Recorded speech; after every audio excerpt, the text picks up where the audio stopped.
Thank you for staying with us on Daily Politics. This is a program that takes a look at issues around policies, politics and governance. My name is Shafiu Suleiman, and I am sitting in for your regular host, Suleiman, who is indisposed at the moment. We hope to have him soon back on the stage. Today on the platform, we will be looking at one pressing political issue, that is the much talked about IGBO presidency. Some call it a president of Southeast extraction. You will recall that since the return of electioneering ahead of 2023 elections, there has been a lot of agitations for what some people call IGBO presidency, against the backdrop of the prolonged absence, so to speak, especially at the top level of governance, talking about the presidency, perhaps the president and the vice president of the Federal Republic of Nigeria. These are key positions that Nigerians are yearning for, across party lines, across ethnic divides, across regional divides, and so on.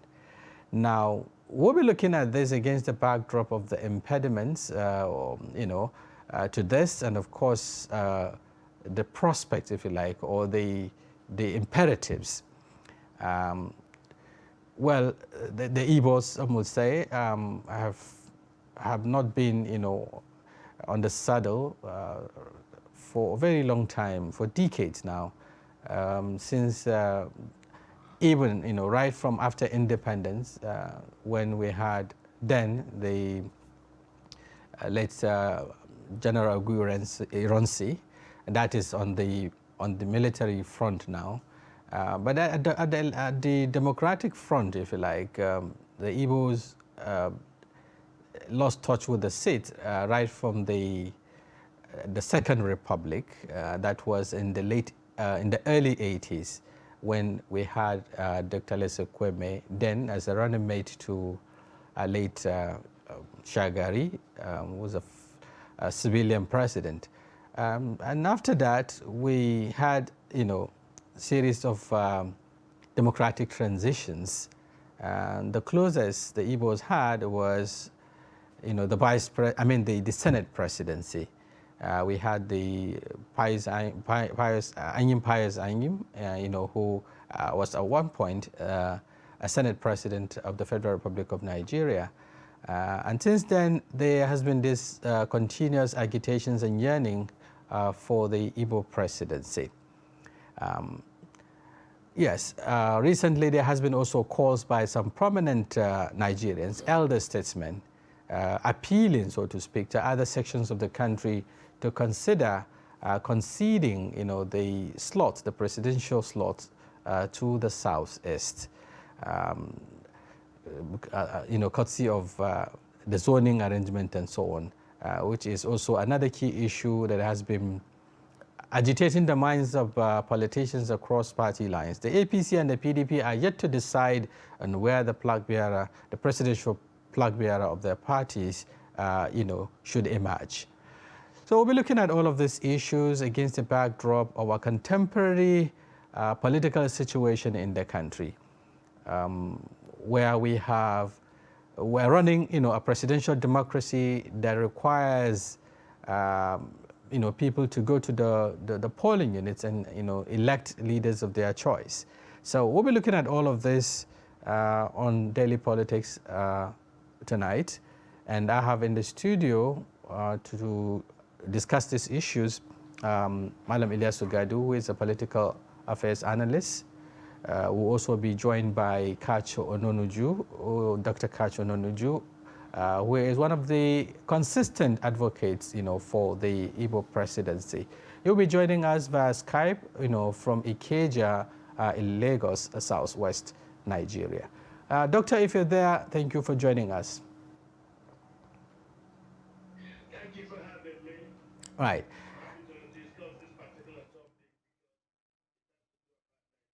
That's right. Okay, back in the studio, as I said, we have Malam Ilyasu Gadu, who is a political affairs analyst. joining us. Thank you for joining us on the platform. Thank you for having me. Right. Though I've been trying to lay a background. It wasn't sufficient enough, but then let's start from there. But let me start with you, Dr. Kach. You're one of the people that, so much believe in this IGBO presidency, or the president of Nigeria of the Southeast extraction. Why the obsession, to this? In a democratic setting that requires, people to go to the ballot and decide, irrespective of where a candidate actually comes from. Doctor, are you there?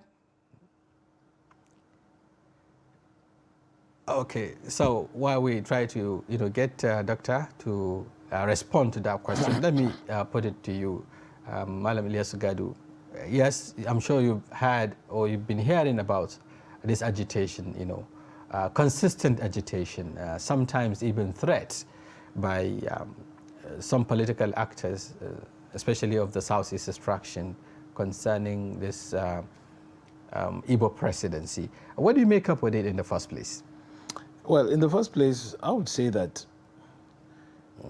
in keeping with a democratic setting, people are free to express their views and also to contribute to, debates, that are germane to Nigerian politics, the Nigerian political development.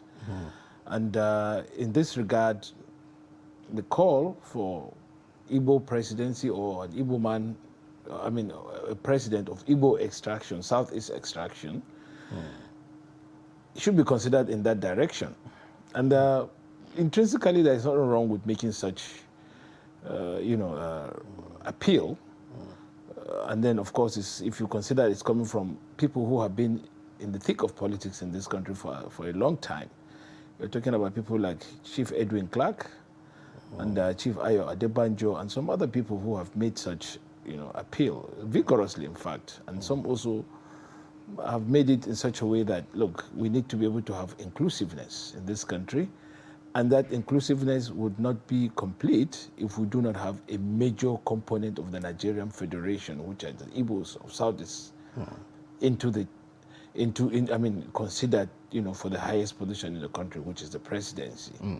Now, this is a germane, right. It's a germane call. Yeah. But again, there are a lot of, lacuna in that call, which, if you subject it to the democratic canvas. That's actually what I'm going to ask you about, because, you talk about appeal, you talk about the need to concede, the need to consider, and so on and so forth. But some will be wondering if we're really losing sight to the fact that we are running a democratic system.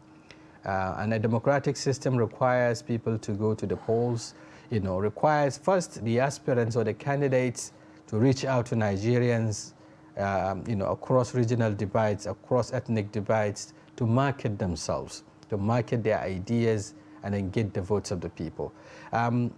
If we put this, side by side to those calling for a concession or an appeal, for political parties to zone their tickets to this particular region, where is democracy that? Yeah, because I was about to get to that.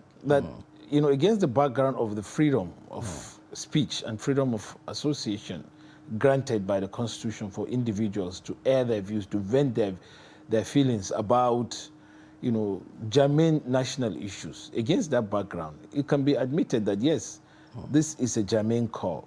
But then if we look at it critically, in practical terms, is it feasible?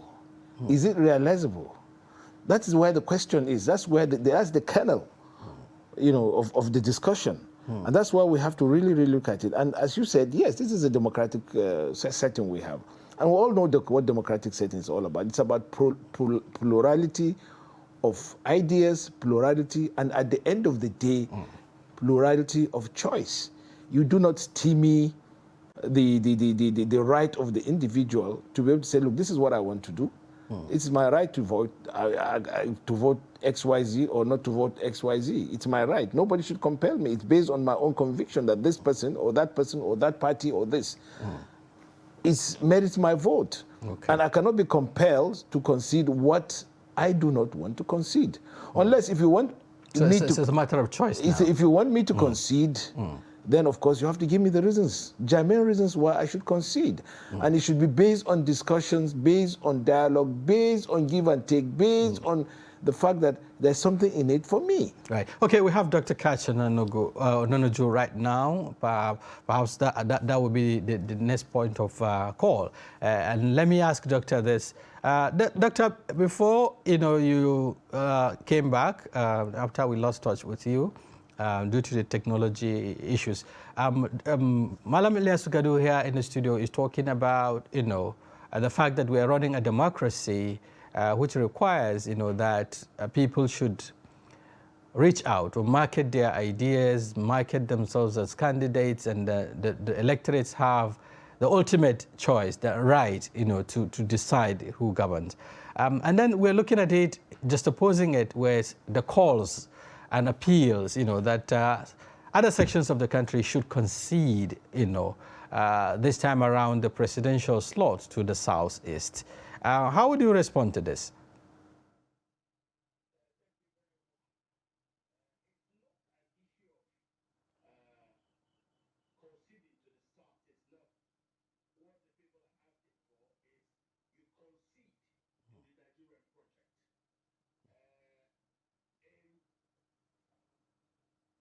In 2007, Governor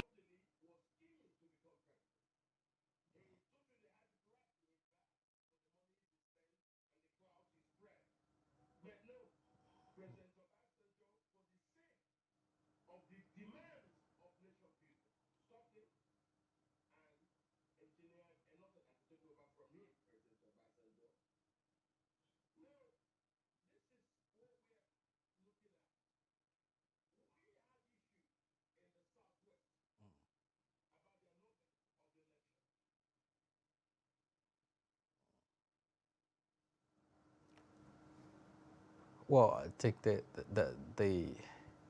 technology is still...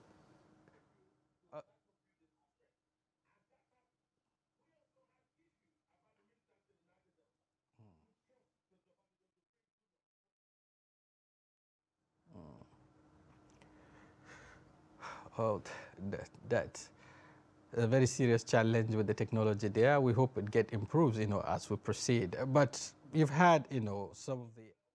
Okay, doctor is back.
Yes, doctor.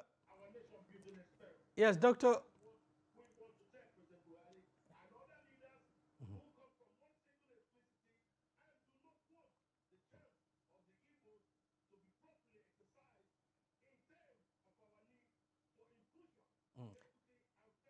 Dr. Ka Dr. Kash. Dr. Katch, I'm sure you are aware that some will say politics is a zero-sum game, It's about the numbers, for instance. Beyond chance, given a chance, there's also need, for the Igbos, so to speak, or political class in the, of Igbo extraction to assert themselves, to reach out. As someone said, politics, or leadership is not given on the platter of gold. especially in a democratic setting, there is need for you to reach out and then play an inclusive kind of politics. Do you see this coming from the Southeast politicians as it is?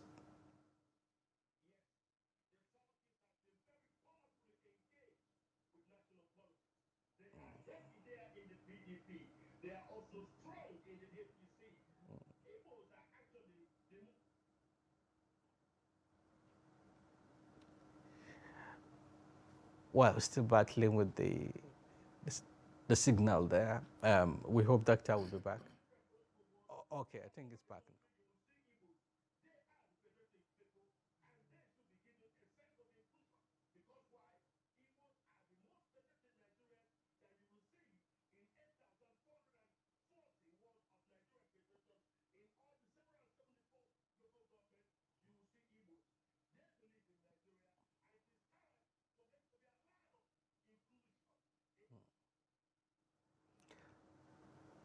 Well, Doctor, if you're there, Doctor, okay, right. Okay, we're still trying to get together. But you had some of the issues. Yeah, I heard what he said. And I think he, in the process of making his case, he has actually contradicted himself. Because he talks about inclusion, and he talks about the fact that Igbos are everywhere in the country. They're the most widely, settled people in Nigeria. That you find them in the remotest villages. Yeah, so that itself is inclusion. Because if the country does not include, I mean, if the country is not open to you as a people, as a group, you will not be there. You understand? So what I'm trying to say is that in terms of inclusion, the Igbos are already in Nigeria. That is in terms of integration within the society, within the society, within the business circles and everything. But now, what happened? What they have not been able to do is in the political sphere. They have done they have not really played the role of inclusion in politics as they have done in business and other areas of interaction. But he was talking about their engagement with the political parties. As it is, across party lines, there are Igbos of impeccable characters, Igbos who have had the capacity and who have perhaps, had one or two things to do with issues of governance in Nigeria, throwing their hats in the ring to contest, for this president, for the candidature of these political parties. In the APC, you have a number of them. In the PDP, again, you have a number of them. With this, are we saying that they are not, actively engaged in politics? No, inclusion in this place has several levels. Okay. The first level of inclusion is what they have done, try to remedy or make good their lack of representation in the ruling party. They had been clustered in PDP for a long time, and then of course within that setup they sort of they restricted themselves to the opportunities available in the other political spectrum. Now they are trying to remedy that gap. Some of them are moving to APC, which is quite another it's another level of inclusion. But you see, you cannot ask for inclusion when you stay exclusive. That's what's happening. Inclusion must be total. You want to reach, when it happened during the military, I mean, when there was that so-called compensation to the Southwest, it was the military arrangement to assuage some of the ills that the military had done to the Southwest. But shouldn't such a political consideration or remedy be carried out at this point where there is a lot of agitations for, concerns with regards to perceived marginalization? No, but within the political space. Let's even look at, examine or interrogate critically the calls or the calls or the allegations of marginalization. In the immediate past government, or rather of the government of Goodluck Jonathan, the Igbos were well represented. Let's talk about it. The Igbos were well represented in every strata of governance. They were everywhere. And are they marginalized in the current arrangement? Well, because that has been the bone of contention. You just said it, that power is a matter of a zero-sum game. They gambled, you know, with on the PDP retaining power. Unfortunately, PDP did not retain power. So the gamble didn't work. So they now found themselves out on a limb when the new political setup came up. And then is it a case of putting all eggs in one basket? That is, you see, in politics, you must be able to take what comes to you, especially based on the choices you make. I mean, for instance, the Labour Party in Britain would, when they go for elections, they know that they're either going to win or lose. When they lose, they know that there are certain reasons that they lost. It's clear. You went I mean, you put all your eggs in the PDP basket. And unfortunately, the basket of PDP didn't yield any fruits. It yielded fruits in APC. So that's where you have to make some of those gaps that you have. So now in this case, you want to be considered in the stake. You have to start from where you made the mistakes, meet the politicians halfway, and then let me even make this point. Yes, okay. Let me even Very make quickly, this because point. Doctor is the back. point is that you don't sit in one place and expect that should be given to you. We have a new dispensation. The military did that because at the point of the new dispensation, they had the powers to effect things. But now there's no military. It's a marketplace of ideas, of activities. So you need to be able to say, look, hey, this is what I want. This is what we are expecting. Isn't that what they're doing now? Yeah, they're doing it, and it's correct. It's the right way. But they should also examine their tactics, examine their politics, and realize where they have gone wrong, so that there could be a synergy in terms of trying to solve this problem. Right. Okay, Doctor, thank God you're back. You've just had, Malam Ilyas Sugadu talking about perhaps some of the mistakes or some of the lacunas, some of the impediments, towards the realization of this IGBO presidency that we're talking about. He talked about the fact that, IGBO, political class of IGBO extraction, of Southeast extraction, have not been inclusive in their approach, in their engagement with the larger Nigerian society when it comes to politics. Again, he talked about the fact that, Igbos need to examine their strategies. In most cases, you put all your eggs in one basket, not looking at the dynamics or the changing nature of politics.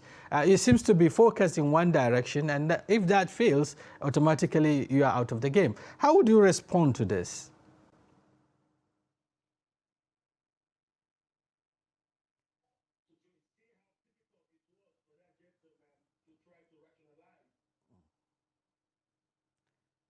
Unfortunately, we're still having issues with the signal.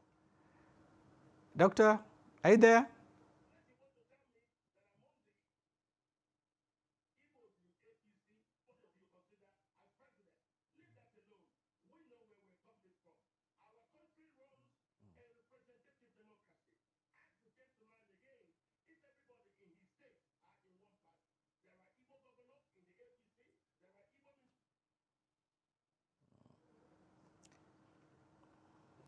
Oh, unfortunately, we're still battling with that.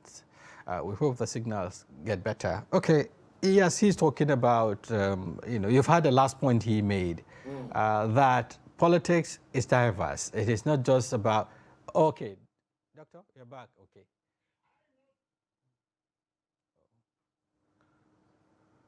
Oh, my God. Okay, that, you find Igbos in all political parties contesting in any position available and so on. So that means that they are also diverse in their approach to politics. They're not just limited to one political party, or, as you said. How would you respond to that? That's a recent phenomenon. We all know that the main political party that the Igbos belong to is the PDP. And to some extent, APGA at the local level. You understand? But the conglomeration, the coming together of the APC has some elements within the Igbo and the Southeast extraction, talking about the likes of Okorocha and... But that is minuscule. That is minuscule. It is too minuscule to matter for a very important and very, you know, very large ethnic group like the Igbos in the APC. They were not there at the formation of the APC. And let me give you an example. For a long time, the Southwest has been in opposition. And they've been Southwest has been in opposition, and then they realized, look, we cannot continue to be in opposition because being in opposition excludes us from a number of things in this country. And then they realized, okay, it's about time we change tack. And then we do it in a way that would very dramatic and very, you know, fundamental. And that's what happened in 2015. The Southwest realized, look, this is the time now to make good that gap by making sure that we build bridges. Yes. And for the first time in the history of Nigeria, the Southwest jettisoned the opposition. Sorry for the interruption. I think we have, Doctor, we need to give him that time. Doctor, we are back, and you're making a point earlier. What I'm trying to tell you is there are Igbos in the APC. The gentleman saying there are no Igbos, tell me how many people in his state are all in one party. The Igbos have at least 2 governors today in the APC. They have several ministers in the APC. Does he compare him sitting there to Dr. Ngige or to Governor Umahi or to Governor Zodema or to Senator Namani? Why would you stay here and ask us? Dr. Katch, along that line, you know, along that argument, one of the reasons why there has been persistent call for the IGBO presidency is anchored on allegations of marginalization in the polity. And you just mentioned that a number of Igbos, you know, in this present administration, as ministers and so on and so forth, as governors and so on.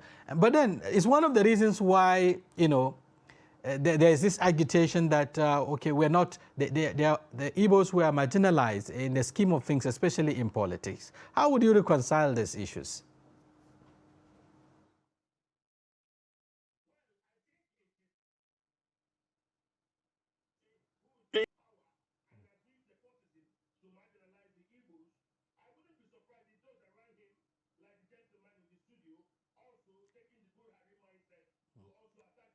No, but Doctor, there's no attack here. He's making a point. He's making a point. I think it is not, we shouldn't take it personal. He's making a point. You can also make a point as well. The question I just asked is that you were talking about marginalization earlier on, and that has been one of the reasons, you know, anchored as a basis for this agitations for the president of Southeast extraction. But then you mentioned yourself that, yes, Igbos have been carried along there in the government of President Muhammadu Buhari. They are also everywhere, you know, as given appointments at different levels. One thing again, there has been issues, around zoning, that the need to zone the presidential ticket to the south. When we talk about south, we're talking about the southwest, the southeast, and the south-south. Some say that even within the southeast, there are people that are considered more Igbos than others. For instance, there are people who came out to aspire for the presidency. The likes of Rotimi Amechi, we've seen, even though he is yet to throw his hat in the ring, Godwin Emefiele, who happens to also be from that part of the country. And a number of them have also pick the forms, you know, to contest. But in most cases, you find out that these people are not considered Igbos once they are not within, the 5 states, recognized states of the Southeast extraction. Isn't this a contradiction? No, it's not a contradiction at all. The word is Igbo, and the concentration place of the Igbo is the southeast. That's why the initial demand is Igbos of the southeast extraction. But hearing the word Igbo, other Igbos in the south-south also say they want to throw their hats in the ring. There is nothing wrong with agitation. There is nothing wrong with ambitions. All ambitions are legitimate. But the argument for now is for the Igbos of the southeast extraction. That's what we've been. So if Igbos of northern extraction, of the southwest extraction, of the south-south extraction, of the northwest extraction also want to throw their ring inside it, throw it to the Igbos. Let the Igbos bring out their champion. So we are currently agitating for president of Nigerian extraction from the southeast. Okay. And Igbo basically, that is why other Igbos are also interested. There is nothing wrong with their interest. Okay. What I want to ask you is for the sake of the Nigerian project, allow inclusion, equity, and fairness.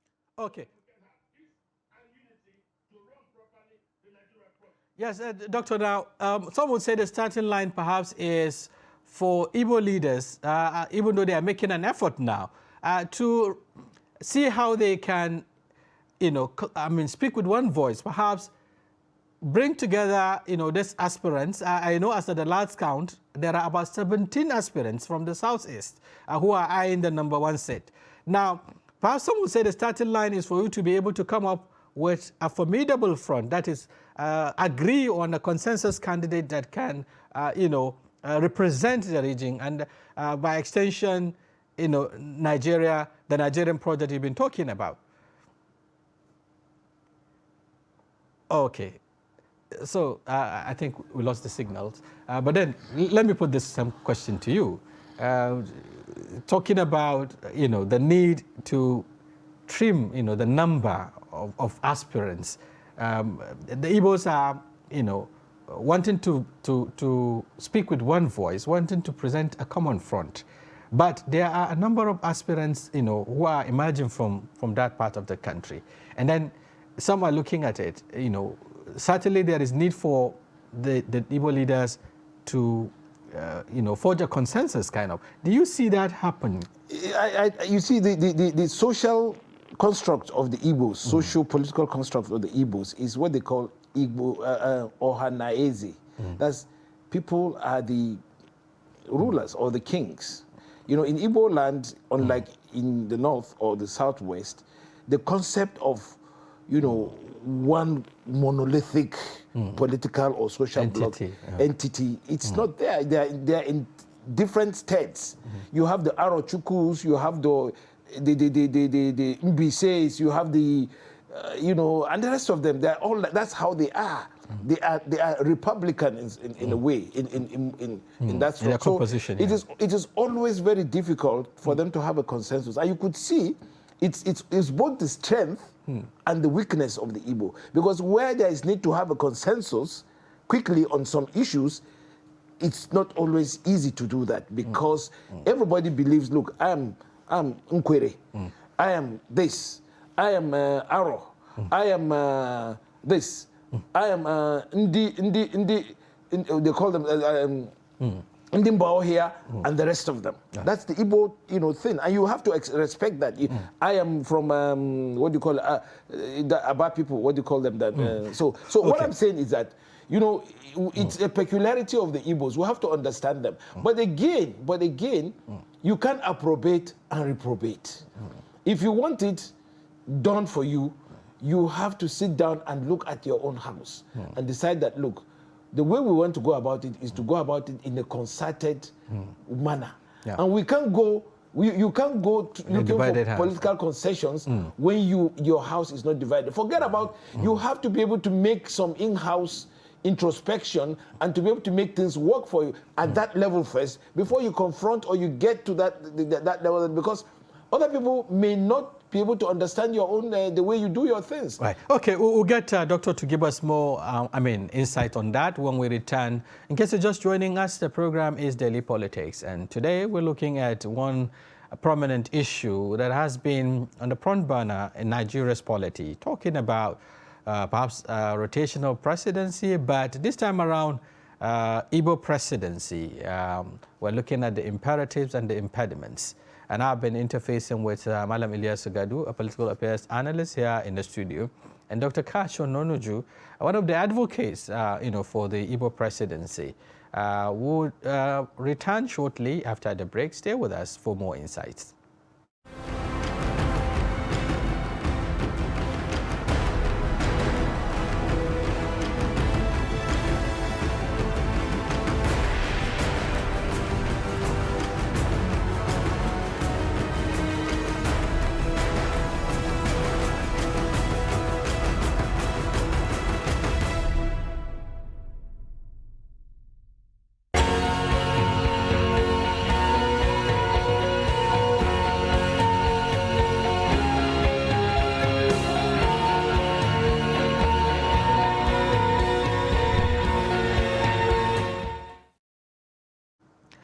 Thank you very much for staying with us. It's still Daily Politics, and we're looking at the IGBO presidency, the imperatives and impediments. And I've been talking to Madam Ilyasu Gadu, a public affairs analyst here in the studio, and Dr. Kachuno Nuju, who has joined us via Skype, from Ikeja in Lagos, even though we have to apologize for the poor quality, of the signal. We hope, it gets better as we proceed. I don't know if Doctor is back now, we can also interface with him. Meanwhile, we can come back to the studio. Madam Ilyasu, yeah, you were making a point earlier considering the fragmentations or the polarization along, clans, so to speak, or different entities within the Igbo geographical zone. I was talking about the very, I mean, every society has its own plurality. Right? For instance, you can't expect a Katsina man to agree with a Kano man or a Zaria man, and vice versa. Right. But the issue is that where politics is a matter of interest, aggregation of interest, especially in a plural society like Nigeria. Even in America, you have the Jewish lobby, you have the Irish lobby, there are of course significant, problems, significant differences there. But where it concerns the main issues that concerns, for instance, the Jews, the Irish, the German Americans and whatever, they always have a critical mass of their people, of their leaders leading.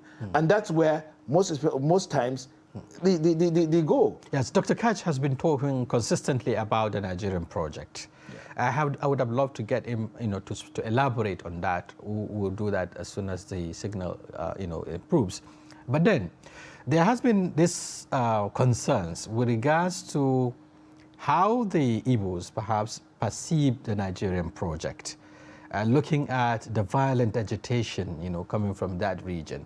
Some say it's also one of the impediments because in as much as Nigerians would want to concede or consider, the Igbo presidency, but if they look at, this violent agitation coming from the region, all in the name of, asserting or in the name of, some would say, intimidating other regions, to succumb.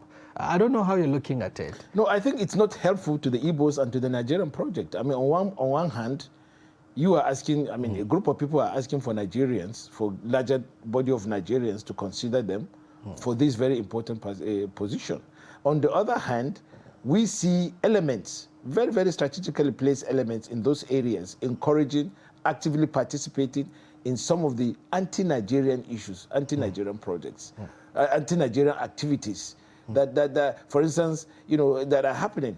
And then, of course, it creates a sense of nervousness. It creates a sense of foreboding that, look, not many people will be able to actually, distill that in intellectual ways and say, look, this is something that needs to be addressed. But it's something that, to the larger body of Nigerians, it's like, look, this is something that makes us nervous. And if these guys, even before getting to power, are behaving in such a manner, all right, then it means, it's something we have to take a good question mark on. And then I want you to also understand that, look, the issue of marginalization, I'm just talking about the Southwest.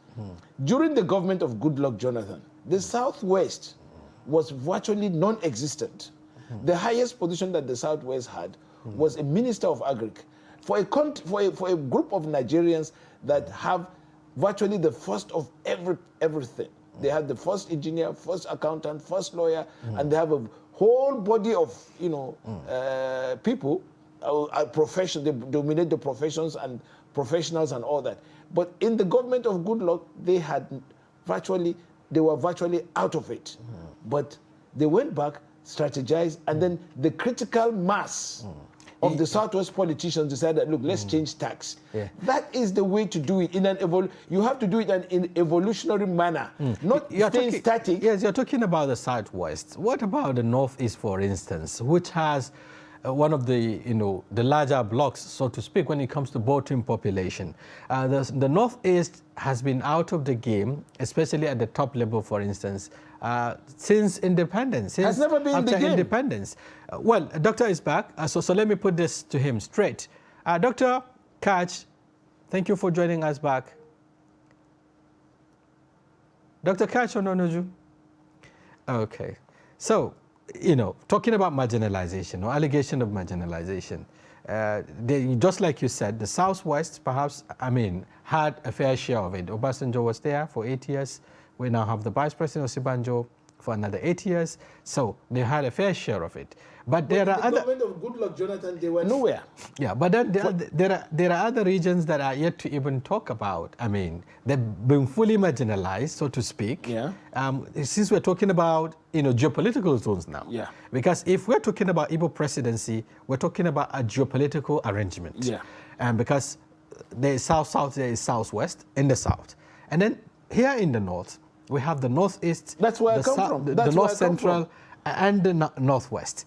The northeast has, lost touch with this since independence. Talking about Tafawa Balewa, during Tafawa Balewa, who has been the first and the last prime minister of the Federal Republic of Nigeria.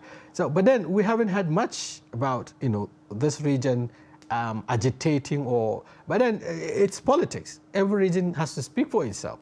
And the Igbos, it is within their purview, it is within their right also to agitate, for a representation or a fair share of their position in the political arrangement. How do you look at it? But the gentleman himself has even admitted that within this government, there are very notable Igbo personalities. Let's go, just a moment. Let's go straight to Dr. Kachononuju. Yes, so sorry for the very poor network, so to speak. Let me ask you straight. We're talking about, marginalization, issues of allegations of marginalization and the political scene.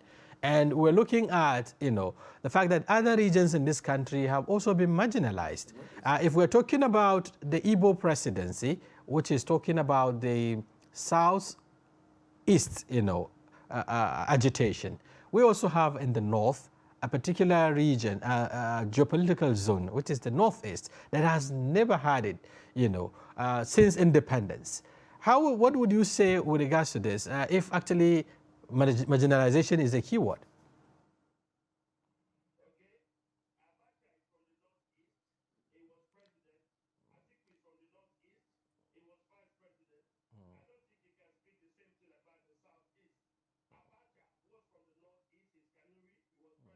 But that was a military arrangement. And the Tafawa Balewa was also the prime minister for the northeast. The southeast is where we are concentrating agitation. And the whole of the country, the southwest, the south, the middle belt, and the southeast are agitating for this.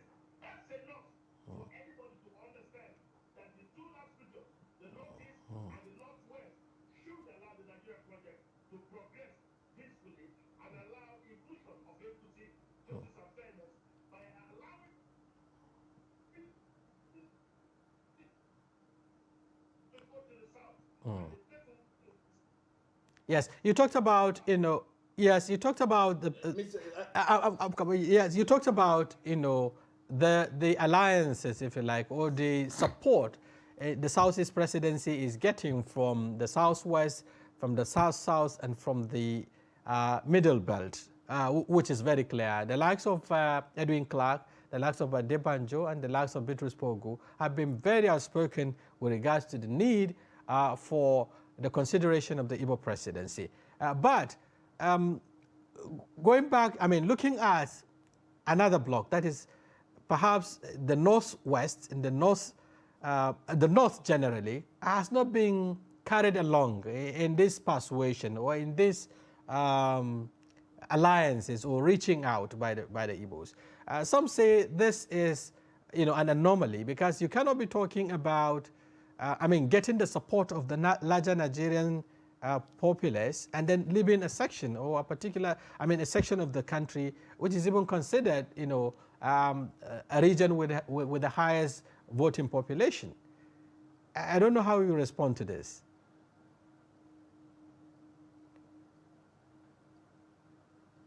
Correct numbers are not real. The correct numbers are fraudulent. You start seeing real numbers with the amendment to the Electoral Act. I don't want to go into the numbers issue, but all I want to tell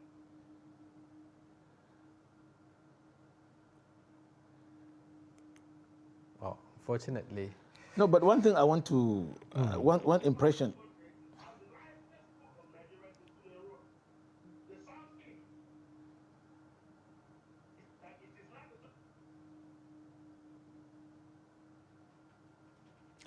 Well, doctor want to make a point. Unfortunately, I want to correct an anomaly that has been allowed to continue in the Nigerian political lexicon, which is that existence of a middle belt. Where is that middle belt? Where does it? Where and where is the middle belt? You happen to come from the middle belt. You talked about the southeast, which is legitimate. You talked about the southwest, which is legitimate. You talk about the south side, which is legitimate. Part Then you talk about the middle belt. Part of the six geopolitical arrangement. Yeah, but where does it exist in the whole thing? We talk about the 6 geopolitical zones in this country. We talk about the northwest, northeast, north central. We talk about southeast, south, and southwest. And then out of all this, you now talk about the middle belt. Where does it come from? Who are its purveyors? And do they matter? And but is there anything wrong with political alliances? It happens, during. No, but let us do the correct designations, because you talked about southeast, which is quite understood in the lexicon. You talked about southwest. You talk about south. You talk about northeast. Then you come to talk about middle belt. Where is it, and who constitutes the middle belt? Yeah. Okay, doctor, perhaps may provide answer to that. Yes, Dr. Kach. Malam Ilyasu here in the studio is questioning even the rationale behind forging an alliance with a particular geography within the north that is not recognized even among the 6 geopolitical zones and so on and so forth. I don't know how you respond to this, but earlier on I asked you on the need for an inclusive politicking that is carrying all regions along, especially those that constitute the votes, the majority of the votes. They need to reach out. I was at one of the functions recently where the politicians of the Southeast were trying to forge a common ground, talking about the Greater Nigerian Summit, which took place. But unfortunately, you discover that a particular section of the country is excluded in the whole arrangement. How do we mobilize the needed support with this kind of exclusive arrangement?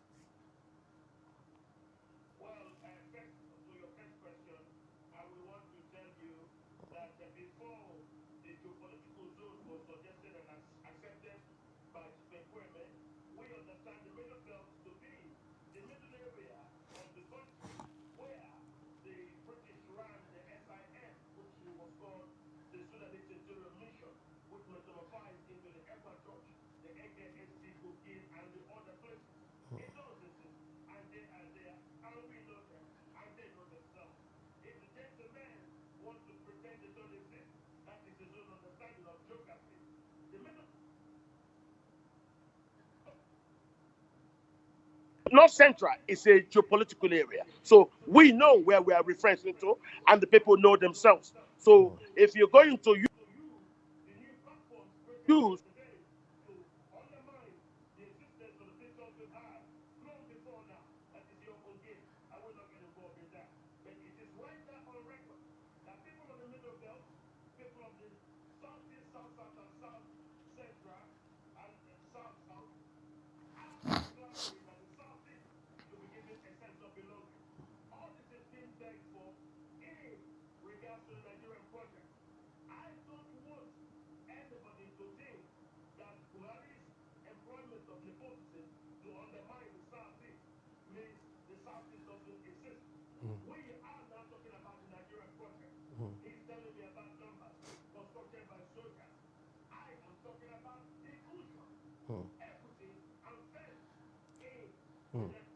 Yes, doctor, because time is past, and you keep consistently talk about the Nigerian project. Doctor, yes, doctor, let me ask you this question. You talked consistently about the Nigerian project. There are also concerns that, or rather, how do I put it now? Some people are questioning the rationale behind, having kind of 2 approaches to the issues of governance, or to getting your agitations, accepted. There is also an ongoing, violent agitations for the separation of, by separatist movements like the IGBO and the rest of them. And some see this as undermining, your efforts to claim, or to situate Nigeria yourself within the Nigerian project. How would you reconcile these issues?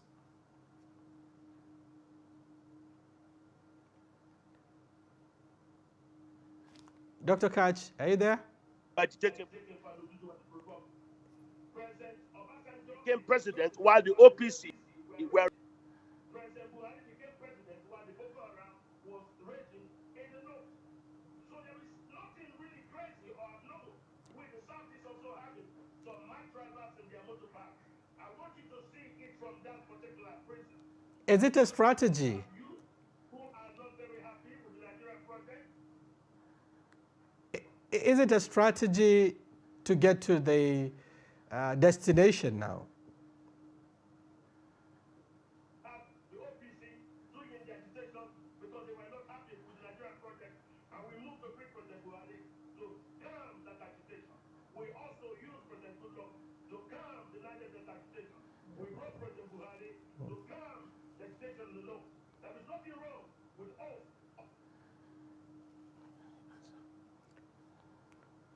Okay.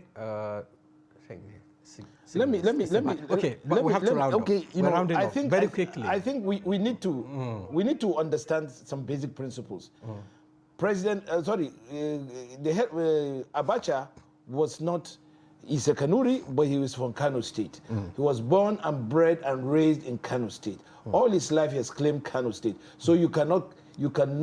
Isn't that even a military arrangement in the first place? It's a military arrangement. But then, first. Then the second thing is that look, the case for the Southeast, for a president of Southeast extraction is a genuine case, but they cannot go about it by exclusion. They want inclusion, but they want exclusion. You just talked about, a meeting of Southeast, South, and so this so-called middle belt. Because I don't agree with that definition. He said and that's your own understanding of the geography.